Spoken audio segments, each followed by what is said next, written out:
कहानी की शुरुआत में हम देखते हैं ब्राजील और फ्रांस के बीच वर्ल्ड कप का फाइनल मैच चल रहा है। पूरा स्टेडियम दर्शकों से भरा हुआ है और हर कोई मैच को लेकर बेहद उत्साहित है। लेकिन तभी अचानक मैदान के बीचों बीच एक तेज पर्पल लाइट दिखाई देने लगती है। कुछ ही सेकंड में वह रोशनी और भी ज्यादा खतरनाक रूप लेने लगती है। स्टेडियम में मौजूद कोई भी इंसान समझ नहीं पाता आखिर हो क्या रहा है। तभी उस रोशनी के अंदर से कुछ सैनिक बाहर निकलते हैं। यह कोई आम सैनिक नहीं थे, यह लोग फ्यूचर यानी 2051 से आए थे। उनके साथ एक महिला सैनिक थी जिसका नाम लूचिनेंट हार्ट था। वह पूरी दुनिया को बताती है कि 2048 में पृथ्वी एक भयानक एलियन स्पीसीज हमला करेगी और सिर्फ 3 साल के अंदर पूरी मानव जाति लगभग खत्म हो जाएगी। वह कहती है कि फ्यूचर में इंसानों की संख्या इतनी कम हो चुकी है कि वे अकेले इस युद्ध को नहीं जीत सकते, इसलिए उन्हें उन्हें प्रेजेंट टाइम के लोगों की मदद चाहिए। पूरी दुनिया यह सब सुनकर हैरान रह जाती है। स्टेडियम में मौजूद लाखों लोग और टीवी के सामने बैठे लोग बिल्कुल शांत हो जाते। इसी दौरान हम डैन फॉरेस्टर नाम के एक आदमी को देखते हैं। डैन एक हाई स्कूल में बायोलॉजी टीचर है, लेकिन टीचिंग की नॉर्मल लाइफ उसे कभी पसंद नहीं आई, क्योंकि वह एक समय वह अमेरिकन आर्मी का एक्सपीरियंस कमांडर रह चुका था। उसे बैटलफील्ड की जिंदगी अब भी याद आती है। डैन अपनी पत्नी एमी और छोटी बेटी म्यूरी के एक साधारण जिंदगी जी रहा था, लेकिन उसके अंदर कहीं न कहीं यह एहसास हमेशा है कि वह इससे कहीं ज्यादा कुछ बड़ा करना चाहता है। इसलिए वह लगातार अलग-अलग रिसर्च लैब में नौकरी पाने की कोशिश कर रहा था। उसका सपना था कि साइंस और मिलिट्री एक्सपीरियंस को मिलाकर वो ऐसा कुछ करे जिससे दुनिया बदल जाए, लेकिन हर बार उसे रिजेक्शन ही मिलता था। यही वजह थी कि डैन अंदर ही अंदर काफी फ्रस्ट्रेटेड रहने लगा था। उस शाम डैन अपनी फैमिली के साथ टीवी पर वह फुटबॉल मैच देख रहा था। तभी फ्यूचर से आए सैनिकों की अनाउंसमेंट पूरी दुनिया को हिलाकर रख देती है। इस घटना के बाद पूरी दुनिया में डर और अफरा तफरी फैल जाती है। दुनिया के बड़े देश मिलकर एक जॉइंट मिलिट्री फोर्स बनाते हैं। फैसला लिया जाता है कि जरूरत पड़ने पर आम नागरिकों को भी इस युद्ध में भेजा जाएगा, लेकिन बहुत से लोग इसका विरोध करने लगते हैं, क्योंकि इससे पहले भी कई लोगों को फ्यूचर में भेजा गया था, उनमें से कोई भी वापस नहीं लौटा। उधर डैन अपनी क्लास रूम में नोटिस करता है कि अब बच्चों को पढ़ाई में बिल्कुल मन नहीं लग रहा था। यह बात कहीं न कहीं सही भी थी, क्योंकि अगर कुछ साल बाद पूरी दुनिया खत्म होने वाली थी तो पढ़ाई करने का क्या मतलब है। तभी डैन के फोन पर अमेरिकन मिलिट्री की तरफ से एक मैसेज आता है। उसमें लिखा होता है कि उसे फ्यूचर में भेजने के लिए सिलेक्ट किया गया है। यह मैसेज पढ़कर डैन खुश नहीं होता, लेकिन उसके पास कोई दूसरा रास्ता भी नहीं था, इसलिए स्कूल खत्म होने के बाद वह मिलिट्री बेस पहुंच जाता है। वहां सबसे पहले उसके शरीर की कई तरह की टेस्टिंग की जाती है। फिर उसे एक बड़ी मशीन के सामने बैठाया जाता है। मशीन के अंदर उसका हाथ डाल दिया जाता है। अचानक उसके हाथ में तेज दर्द शुरू हो जाता है, क्योंकि मशीन उसकी स्किन के नीचे कई छोटी नीडल्स डाल रही थी। डैन दर्द से तड़प रहा था। तभी एक कमांडर उसे बताता है कि उसके हाथ में एक स्पेशल ट्रैकिंग डिवाइस लगाया जा रहा है। इस डिवाइस के अंदर बेहद पावरफुल जीपीएस सिस्टम है, जिसकी मदद से फ्यूचर में जाने के बाद भी कंट्रोल रूम उसकी हर मूवमेंट ट्रैक की जाएगी। इसके बाद एक महिला कमांडर डैन को एक और शॉकिंग बात बताती है कि वह कहती है कि रिपोर्ट्स के अनुसार डैन की मौत 2030 में हो जाएगी, यानी उसके पास अब सिर्फ कुछ ही साल बचे हैं। अपनी मौत की तारीख सुनकर डैन कुछ देर के लिए बिल्कुल चुप हो जाता है। उसे समझ नहीं आता है कि वह क्या बोले। इसी तरह खुद को संभाल कर वह घर वापस जाता है और सारी बातें एमी को बता देता है। यह सुनकर एमी का चेहरा डर से सफेद पड़ जाता है। वह डैन से कहती है कि वे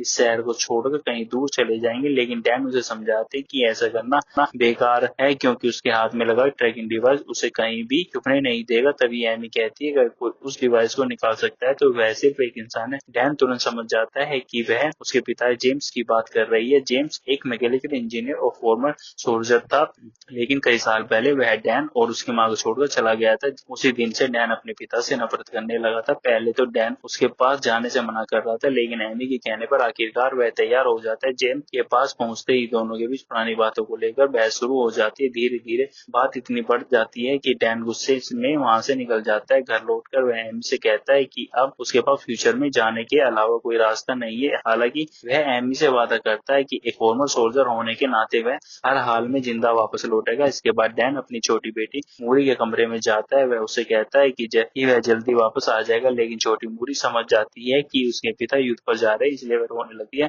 डैन प्यार से उसके सिर पर हाथ फेरता और फिर अपनी वाइफ और बेटी को अलविदा कहकर मिलिट्री बेस की तरफ निकल जाता है। मिलिट्री बेस पहुंचने के बाद डैन वहां बहुत सारे आम लोगों को देखता है जिन्हें फ्यूचर में भेजने की ट्रेनिंग दी जा रही थी। यही उसकी मुलाकात दो लोगों से होती है। पहला था चार्ली, जो एक एटमॉस्फेरिक साइंटिस्ट था। दूसरा डोरियन, डोरियन जो एक फॉर्मर सोल्जर था और इससे पहले 2 बार फ्यूचर में जाकर लड़ाई लड़ चुका था। डोरियन हमेशा अपनी गर्दन में एक एलियन का नाखून पहन कर रखा था। इस उसके लिए वह सिर्फ एक ट्रॉफी नहीं बल्कि सर्वाइवल की याद थी। बाद में वह यही चीज पूरी कहानी का सबसे बड़ा क्लू बनने वाली थी। उसी समय एक लूटिनेंट सबके सामने आकर समझाता है कि उन्हें फ्यूचर में सिर्फ 7 दिनों के लिए भेजा जाएगा। 7 दिन पूरे होते ही उनके हाथ में लगा ट्रैकिंग डिवाइस उन्हें ऑटोमेटिकली वापस प्रेजेंट टाइम में ले आएगा। तभी एक महिला सवाल पूछते है, अगर टाइम ट्रेवल मशीन मौजूद है तो लोग अटैक होने से पहले फ्यूचर में जाकर एलियंस को क्यों नहीं रोक देते। लेफ्टिनेंट जवाब देता है कि एलियंस इतना ज्यादा इंटेलिजेंट है कि अभी तक उसकी एग्जैक्ट लोकेशन पता नहीं चल पाई है। यहाँ तक कि उनके बारे में बहुत कम जानकारी मौजूद है। सिर्फ इतना पता चला है कि 2014 में उन्हें रशिया के किसी नॉर्दर्न इलाके में हमला शुरू किया गया और फिर धीरे धीरे पूरी दुनिया में फैल गई है। वह आगे बताता है कि टाइम मशीन बड़ी मुश्किल से बनाई गई है, इसलिए अभी वे सिर्फ लिमिटेड टाइमलाइन के बीच ही ट्रेवल कर सकते हैं। कुछ जब कोई कुछ पूछता है कि एलियंस दिखते कैसे, तो लूटिनेंट पर इतना कहता है कि उन्हें देखकर कोई भी इंसान डर से कांप उठेगा। इतना सुनते ही पूरे हॉल में सन्नाटा छा जाता है। तभी अचानक सायरन बजने लगता है, यानी फ्यूचर में जाने का समय आ चुका है। कुछ ही देर में सभी लोग उस चमकती हुई पर्पल लाइट यानी वर्म होल के अंदर प्रवेश करने लगते हैं। लेकिन ठीक उसी समय कंट्रोल रूम में अलार्म बज जाता है। टाइम मशीन में एक डेंजरस टेक्निकल प्रॉब्लम आ जाती है। ऑपरेटर तुरंत प्रोसेस को रोकने की कोशिश करते हैं, लेकिन तब तक बहुत देर हो चुकी होती है। सारे लोग वर्म होल के अंदर जा चुके हैं। मशीन उन्हें फ्यूचर में पहुंचा देती है, लेकिन उन्हें जमीन से कुछ फीट ऊपर ड्रॉप करने की जगह सैकड़ों फीट ऊपर आसमान में छोड़ देती है। अचानक हवा में प्रकट होकर लोग सीधे नीचे गिरने लगते। ज्यादातर लोग इतनी ऊंचाई से गिरकर मौके पर ही मर जाते, लेकिन किस्मत से डैन, चार्ली, डोरियन और कुछ दूसरे लोग एक बिल्डिंग के स्विमिंग पूल में गिरते हैं, जिसकी वजह से उनकी जान बच जाती है। पूल से बाहर निकलने के बाद डैन चारों तरफ नजर डालता है। पूरा मायामी सिटी आग में जल रहा था। आसमान धुएं से ढका हुआ था। हर तरफ डिस्ट्रक्शन दिखाई दे रहा था और सबसे डरावनी बात यह थी कि अब वह अजीब आवाजें किसी अनजान जानवर जैसी भयानक गुर्राहट लगातार सुनाई दे रही थी। यह आवाज किसी भी नॉन एनिमल जैसी नहीं थी। तभी फ्यूचर मिलिट्री का एक लूटिनेंट उनसे संपर्क करता है। वह बताता है कि एलियंस ने पूरे इलाके पर कब्जा कर लिया है और सिटी को अब बचाया नहीं जा सकता। इसलिए एयरफोर्स कुछ ही देर में पूरे शहर पर बॉम्बिंग करने वाली है, ताकि एलियंस के साथ साथ सब कुछ खत्म किया जा सके। लेकिन बॉम्बिंग शुरू होने से पहले एक जरूरी मिशन पूरा करना था। लूटिनेंट बताता है कि एक रिसर्च लैब में कुछ साइंटिस्ट फंसे हुए। बॉम्बिंग शुरू होने से पहले उन्हें रेस्क्यू करके शहर से बाहर निकालना जरूरी है। डैन का मिलिट्री बैकग्राउंड देखकर लूटिनेंट उसे इस मिशन की कमांड दे देता है। डैन तुरंत अपनी टीम को लेकर रिसर्च लैब की तरफ बढ़ता है। लैब के अंदर का नजारा बेहद डरावना था। पूरा रिसर्च सेंटर पूरी तरह तबाह हो चुका था। हर तरफ टूटे हुए सामान और खून के निशान पड़े थे। टीम धीरे धीरे अंदर बढ़ती है। तभी अचानक डैन ऊपर सीलिंग की तरफ फ्लैश लाइट डालता है। तभी लोग डर से जम जाते हैं। कई इंसानों की लाशें ऊपर लटकाई गई थी। डैन तुरंत लेफ्टिनेंट को इस बारे में बताता है। तब उन्हें समझ आता है कि यही वे साइंटिस्ट थे जिन्हें रेस्क्यू करना था, और क्योंकि एलियंस अपने शिकार को यहीं छोड़कर गए हैं, इसका मतलब साफ था कि वे जल्दी वापस आने वाले। लूटिनेंट तुरंत आदेश देता है कि जितनी जल्दी हो सके लैब के सारे डाटा और केमिकल लेकर यहाँ से निकल जाओ। डैन और उसकी टीम बिना समय गवाए काम शुरू कर देती है, लेकिन तभी खबर मिलती है कि एयरफोर्स बॉम्बिंग शुरू करने के लिए निकल चुकी है, यानी उनके पास सिर्फ 6 मिनट बचे थे। सब लोग जल्दी जरूरी डाटा और केमिकल्स लेकर सीढ़ियों से नीचे उतरने लगते हैं, लेकिन यही फैसला उनकी जिंदगी बदलने वाला था। सीढ़ियों से उतरते हुए अचानक सबकी नजर ऊपर जाती है। डैन जैसे ही फ्लैशलाइट ऊपर डालता है, वहाँ एक एलियन चुपचाप बैठा दिखाई देता है। उसकी शरीर हवा में लटके टेंटेक्स की तरह हिल रहा था। यही थे व्हाइट स्पाइक्स। उनका अपीयरेंस इतना करीबी था कि सभी लोग डर से कांप उठते। अगले ही पल एक एलियन के टेंटकल से एक तेज नीडल जैसी चीज गोली की रफ्तार से निकलती है और एक आदमी के सीने को चीर देती है। वह आदमी वहीं मर जाता है। डैन तुरंत फायरिंग शुरू कर देता है। बाकी लोग भी एलियंस पर गोलियां चलाने लगते हैं, लेकिन सबसे खतरनाक बात यह है कि वह सिर्फ एक नहीं बल्कि कई व्हाइट स्पॉक्स मौजूद थे और गोलियों का उन पर ज्यादा असर भी नहीं हो रहा था। एलियन तेजी से डैन की टीम पर हमला करने लगते। किसी तरह डैन, चार्ली, डोरियन और कुछ लोग लैब से बाहर निकलने में सफल हो जाते, लेकिन बाहर पहुंचते ही उन्हें पता चलता है कि रेस्क्यू टीम पर भी व्हाइट स्पाइक्स हमला कर चुके हैं। उसी समय एयरफोर्स पूरे शहर पर बॉम्बिंग शुरू कर देती है। चारों तरफ एक्सप्लोजन, आग और धुआं फैल जाता है। डैन अपनी बची हुई टीम के साथ जान बचाकर भागने लगता है। ये लोग शहर से बाहर निकलने लगने वाले ही थे, तभी उनके बेहद पास एक खड़ा एक्सप्लोजन होता है। ब्लास्ट की ताकत से भी सभी लोग दूर जाकर गिरते और डैन की आंखों के सामने अंधेरा जहाँ जाता है कुछ समय बाद डैन की आंख खुलती है, वह खुद को एक बिल्कुल अलग जगह पर पाता है, उसके पास चार्ली भी बेहोश पड़ा था। दोनों बाहर निकलकर देखते हैं कि यह एक मिलिट्री बेस है।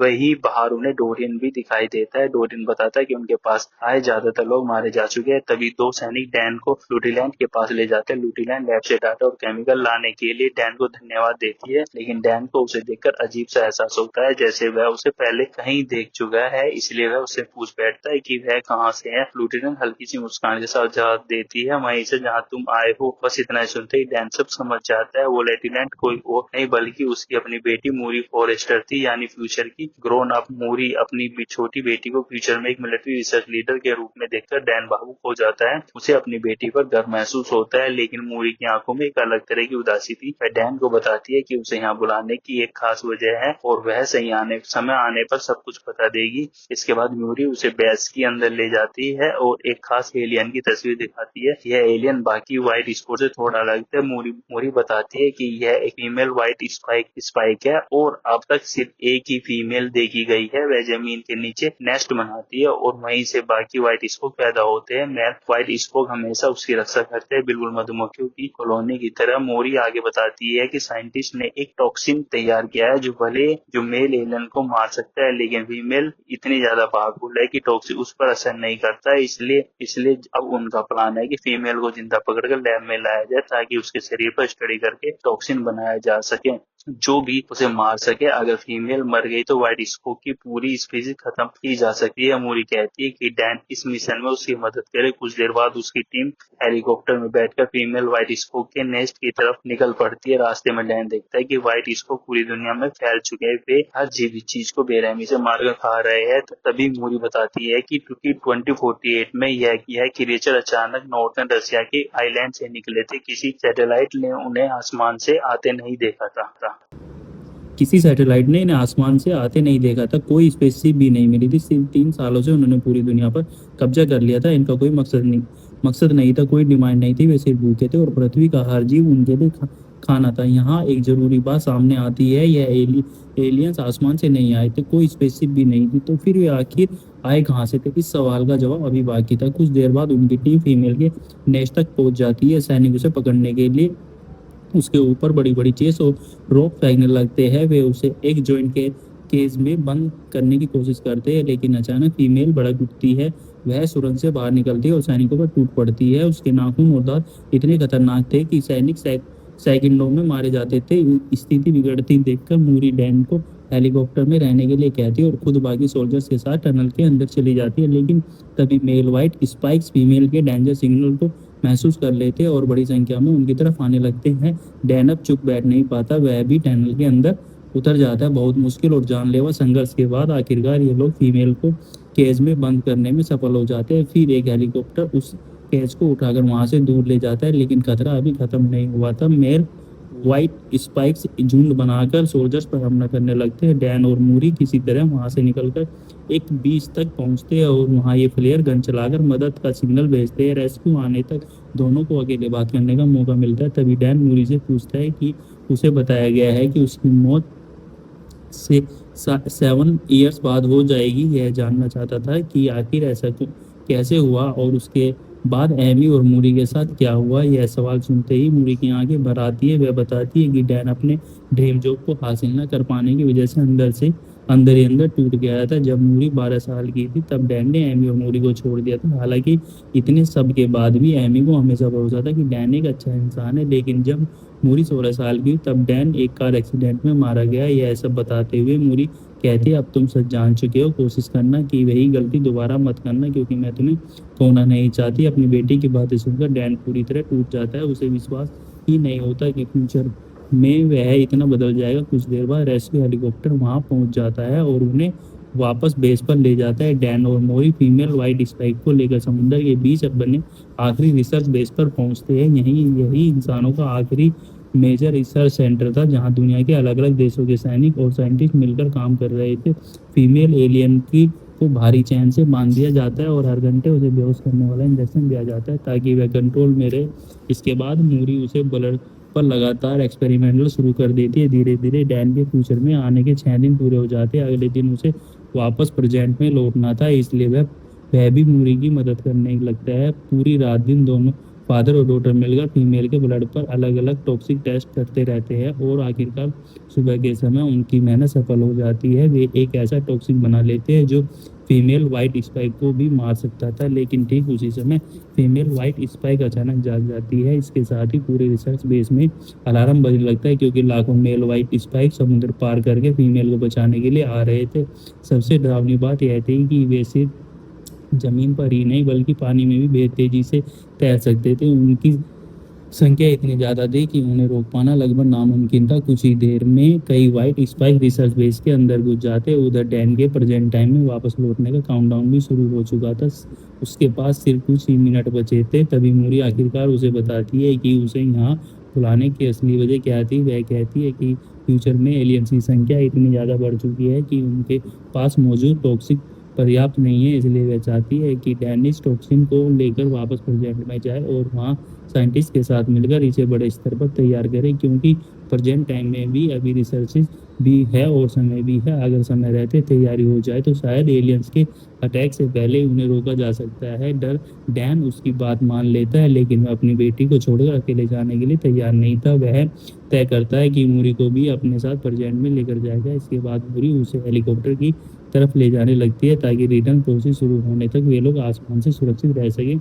लेकिन तभी मेल व्हाइट स्पाइक फीमेल तक पहुंच जाते हैं और उसकी चैन तोड़कर उसे आज़ाद कर देते हैं। डैन और मूरी हेलीकॉप्टर के काफ़ी करीब पहुंच चुके थे, लेकिन अचानक फीमेल पीछे से हमला कर देती है और मूरी पूरी तरह घायल हो जाती है। अब उसके लिए आगे बढ़ना मुश्किल हो जाता है। तभी मूरी अपने हाथ में पकड़ा टॉक्सिक डैन को दे देती है और कहती है, एक बार फिर तुम्हारे पास आकर अच्छा लगा। डैड में वैसी ही बनी ना जैसी तुम चाहते थे। उसकी आंखों में आंसू थे। वह आगे कहती है, आई लव यू डैड। यह सुनकर डैन की आंखें भी भर आती है। असल में मूरी समझ चुकी थी कि शायद अब वह नहीं बच पाएगी। उसी समय फीमेल व्हाइट स्पाइक वहां पहुंच जाती है, लेकिन इससे पहले कि वह कुछ कर पाती, एक बड़ा एक्सप्लोजन होता है और पूरा प्लेटफॉर्म टूटकर समुद्र में गिरने लगता है। मूरी भी फीमेल के साथ नीचे गिरने लगती है और नीचे हजारों मेल व्हाइट स्पाइक उसका इंतजार कर रहे थे। डैन बिना एक सेकंड गवाए अपनी बेटी को बचाने के लिए नीचे छलांग लगा देता है, लेकिन वह उसे पकड़ पाता उससे पहले ही उसका समय खत्म हो चुका है। अचानक एक तेज झटका लगता है और अगले ही पल डैन फ्यूचर से प्रेजेंट टाइम में वापस लौट आता है। वापस आते हुए जमीन पर गिरकर बेहोश हो जाता है। कुछ देर बाद जब उसकी आंखें खुलती है तो वह तुरंत तुरंत सैनिकों से कहता है कि टॉक्सिन को बड़ी मात्रा में बनाकर फ्यूचर में भेजा जाए, लेकिन तभी एक सैनिक उसे रोकते हुए बताता है कि ऐसा करना संभव नहीं, क्योंकि फ्यूचर में एलियंस ने टाइम मशीन को डिस्ट्रॉय कर दिया। अब कोई भी इंसान फ्यूचर में नहीं जा सकता है। सुनते ही डैन पूरी तरह टूट जाता है। उसे समझ आ जाता है कि फ्यूचर वाली मूरी अब जिंदा नहीं बची। इस युद्ध में चार्ली डोरियन भी किसी तरह बचकर वापस आ चुके थे। मिलिट्री बेस से बाहर निकलते ही डैन को एमी दिखाई देती है। डैन को जिंदा देखकर एमी उसे कसकर गले लगा लेती है, लेकिन घर वापस आने के बाद भी डैन के मन को शांति नहीं मिली। वह पूरी रात छोटी मूरी के कमरे में बैठा रहता है और सोती हुई बेटी को देखकर उसे बार बार फ्यूचर वाली मूरी याद आती है, क्योंकि अब वह जान चुका था कि आगे चलकर उसकी बेटी क्या बनने वाली है। तभी एमी उसके पास आती है और पूछती है कि फ्यूचर में आखिर हुआ हुआ क्या। इसके बाद डैन उसे पूरी कहानी बताता है। फ्यूचर, एलियंस, मूरी, टॉक्सिन, सब कुछ है। सुनकर सुनकर एमी की आंखें भी आंसू आ जाते हैं। डैन कहता है कि उसके पास टॉक्सिन तो है, लेकिन उसे समझ नहीं आ रहा है कि वह इसका क्या करे। तभी एमी कुछ देर सोचने के बाद एक बेहद महत्वपूर्ण बात कहती है। वह कहती है कि क्या ऐसा हो सकता है कि एलियंस पहले से ही अर्थ पर मौजूद हो। यह सुनते ही डैन के दिमाग में जैसे बिजली कौंध जाती है। अचानक कई बात याद आने लगती है। वह तुरंत डोरियन से मिलने जाता है। तुम्हें याद होगा, डोरियन हमेशा अपनी गर्दन में एलियन का एक नाखून पहन कर रखता है।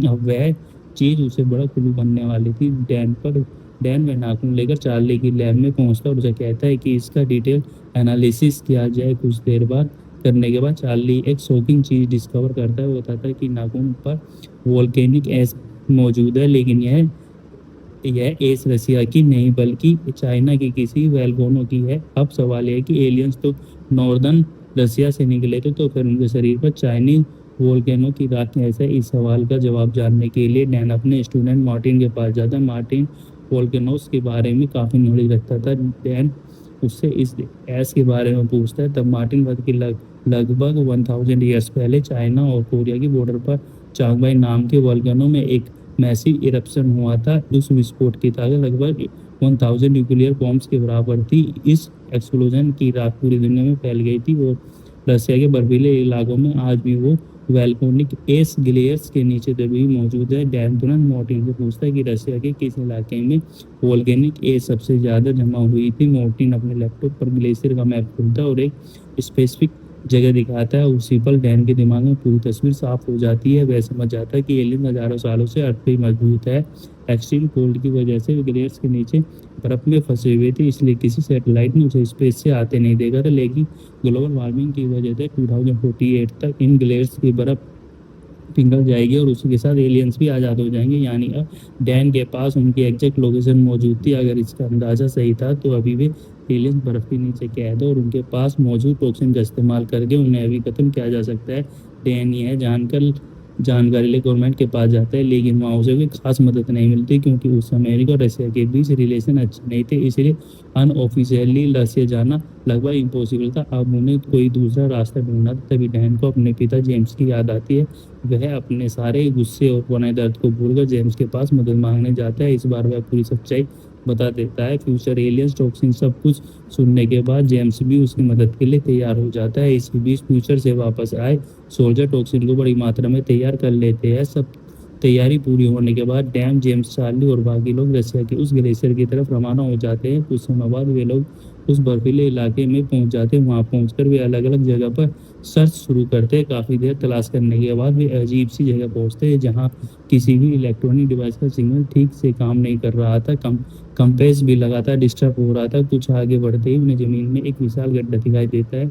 उसे देखकर सभी समझ जाते हैं कि एलियन स्पेसशिप शायद इसी ग्लेशियर के नीचे दबी है। इसलिए वे ग्रेनाइट का इस्तेमाल करके आसपास की बर्फ में एक्सप्लोजन करते हैं। ब्लास्ट के बाद नीचे जाने का रास्ता बन जाता है। फिर डैन अपनी टीम को लेकर उस गहरी दरार के अंदर उतरता है। कुछ दूर जाने के बाद वे लोग बर्फ के अंदर फंसी हुई एक विशाल स्पेसशिप देखते हैं। वह स्पेसशिप थी। अब उसके पास प्रूफ भी था, लेकिन क्योंकि गवर्नमेंट ने उनकी बात नहीं मानी थी, इसलिए उन्होंने फैसला किया कि वे खुद ही सब खत्म करेंगे। इसके बाद वे स्पेसशिप को काट कर उसके अंदर प्रवेश करते। डैन के पिता जेम्स और चार्ली बाहर रुककर निगरानी करने लगते। उधर स्पेसशिप के अंदर जाते ही सभी लोग हैरान रह जाते हैं। कॉकपिट में एक एलियन उल्टा लटका हुआ था, लेकिन ये क्रिएचर व्हाइट स्पाइक जैसा बिल्कुल नहीं था। यह एक पूरी तरह अलग एलियन स्पेसशिप था। थोड़े आगे बढ़ने पर वे लोग एक जॉइंट हाइबरनेशन चेंबर तक पहुंचते हैं। वहीं बड़ी बड़ी पोर्ट्स के अंदर व्हाइट स्पाइक्स मौजूद थे। यही पूरी सच्चाई सामने आती है। असल में यह स्पेसशिप उस दूसरी एलियन स्पेसशिप की नहीं थी। व्हाइट स्पाइक कोई नेचुरल क्रिएचर नहीं थे, वे बायोलॉजिकल वैम्पर्स थे। उन एलियंस ने उन्हें दूसरे प्लेनेट्स की लाइफ खत्म करने और प्लेनेट्स पर कब्जा करने के लिए बनाया था, लेकिन अर्थ उनका टारगेट नहीं था। दुर्भाग्य से उनका स्पेसशिप एक्सीडेंटली पृथ्वी पर क्रैश हो गया। क्रैश में स्पेसशिप का पायलट मर गया, लेकिन उसके साथ मौजूद व्हाइट स्पाइक अपनी हार हार्मनेशन पोर्ट्स के अंदर जिंदा बचे रहे और फ्यूचर में जब ग्लेशियर्स पिघलते तभी वो बाहर निकल कर पूरी अर्थ पर हमला करते। अभी सच्चाई पूरी तरह सामने आ चुकी थी, इसलिए डैन और उसकी टीम बिना देर के टॉक्सिन निकालते और कुछ हाइबरनेशन पोर्ट्स के अंदर टॉक्सिन इंजेक्ट कर देते। कुछ ही सेकंड में अंदर मौजूद व्हाइट स्पाइक मरने लगते, लेकिन तभी एक डेंजरस प्रॉब्लम शुरू हो जाती। कुछ एलियंस की मौत का सिग्नल बाकी व्हाइट स्पाइक तक पहुंच जाता है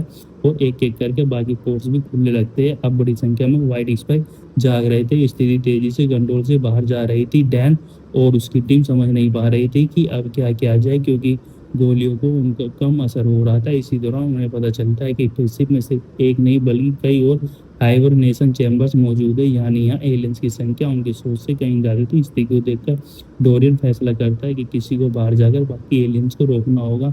वह डैन से कहता है कि वह बाहर निकल जाए, क्योंकि कुछ व्हाइट स्पाइक पहले ही स्पेसशिप से भाग चुके हैं और अगर वे बाहर निकल गए तो पूरी दुनिया फिर खतरे में पड़ जाएगी। तो डैन पहले मना करने की कोशिश करता है, लेकिन डोरियन की आंखों में देखकर वह समझ जाता है कि उसने अपना फैसला कर लिया है। डोरियन और फ्यूचर के कुछ सोल्जर वहीं रुककर बाकी एलियंस को रोकने का फैसला करते हैं। मजबूरी में डैन बाहर निकल जाता है और जैसे ही वह स्पेसशिप से बाहर जाता है, अगले ही पल अंदर एक विशाल एक्सप्लोजन होता है। पूरा स्पेसशिप आग और धमाके से गिर जाता है। डोरियन और बाकी सोल्जर खुद को सैक्रिफाइस करके व्हाइट स्पाइक को खत्म कर चुके थे। उधर डैन बिना एक सेकंड गवाए जेम्स और चार्ली के पास पहुंचता है। तब वे उसे बताते हैं कि बाहर निकलकर भागे हुए लगभग सभी व्हाइट स्पाइक को मार दिया गया, लेकिन उनमें से एक बड़ा एलियन भागने में सफल हो गया है। डैन तुरंत समझ जाता है कि वह फीमेल व्हाइट स्पाइक है।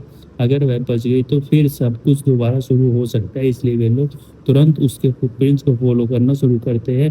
कुछ देर बाद आखिरकार उस फीमेल तक पहुंच जाते हैं। सबसे पहले जेम्स दूर से स्नाइपर राइफल से उस पर हमला करना शुरू करता है ताकि उसका ध्यान भटक सके। इसी मौके का फायदा उठाकर डैन सीधे उस फीमेल पर झपट पड़ता और फिर शुरू होती है एक जबरदस्त लड़ाई। फीमेल व्हाइट स्पाइक बेहद ताकतवर थी, वे लगातार डैन पर हमला कर रही थी, लेकिन डैन और जेम्स दोनों मिलकर उसे रोकने की कोशिश करते। काफी संघर्ष के बाद आखिरकार डैन मौका देखकर उसके शरीर में टॉक्सिन इंजेक्ट कर देता है। टॉक्सिन असर करना शुरू कर देते हैं। फीमेल का हाथ धीरे धीरे गलने लगता है, लेकिन यह क्रिएचर इतना इंटेलिजेंट था कि वह अपना गलता हुआ हाथ खुद ही काट कर अलग कर देती है। अब सिचुएशन फिर से डेंजरस हो चुकी थी। कुछ ऐसा लग रहा था कि शायद टॉक्सिन भी उसे पूरी तरह नहीं मार पाएगा। तभी जेम्स फैसला करता है कि वह खुद को सेक्रीफाई करेगा ताकि डैन बच सके, लेकिन डैन पहले ही फ्यूचर में अपनी बेटी को खो चुका है।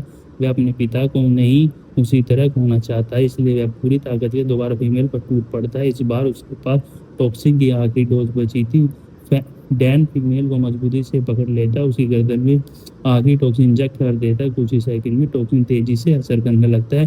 फीमेल का सिर और शरीर गलना शुरू हो जाता है। वह दर्द से जोर जोर चिल्लाने लगता है। फिर डैन एक जोरदार किक मारकर उसका शरीर पूरी तरह खत्म हो जाता है और इसी के साथ व्हाइट स्पाइक का खतरा हमेशा के लिए समाप्त हो जाता है। यानी आखिरकार उन्होंने यह युद्ध जीत लिया। डैन सिर्फ अपनी फैमिली को नहीं बल्कि पूरी दुनिया को बचाने में सफल हो गया। इसके बाद डैन, जेम्स और चार्ली बर्फ पर लेटकर राहत की सांस लेता। उधर उनकी पूरी मिशन फुटेज इंटरनेट पर वायरल हो जाती है। दुनिया भर के लोग उनकी बहादुरी के बारे में जान जाते हैं। कुछ समय बाद डैन अपने घर वापस लौटता है, लेकिन इस बार वह अकेला नहीं था, उसके साथ उसके पिता जेम्स भी थे। यानी इतने सालों से उनके बीच जो गुस्सा और दूरियां थी वे अब खत्म हो चुकी थी। और सबसे बड़ी बात है कि डैन फ्यूचर की सच्चाई जान चुका था। उसे पता था कि अगर उसने अपनी फैमिली को छोड़ दिया तो आगे क्या होगा, इसलिए अब उसने फैसला कर दिया कि वह कभी गलती दोबारा नहीं करेगा। वह हमेशा अपनी वाइफ और बेटे के साथ ही इस कहानी का अंत हो जाता है और आखिरकार ह्यूमैनिटी एक खतरे से बच जाती है जो फ्यूचर में पूरी दुनिया के लिए खत्म कर सकता था। प्लीज़ इस चैनल को सब्सक्राइब करें, कमेंट करें, लाइक करें और शेयर करें।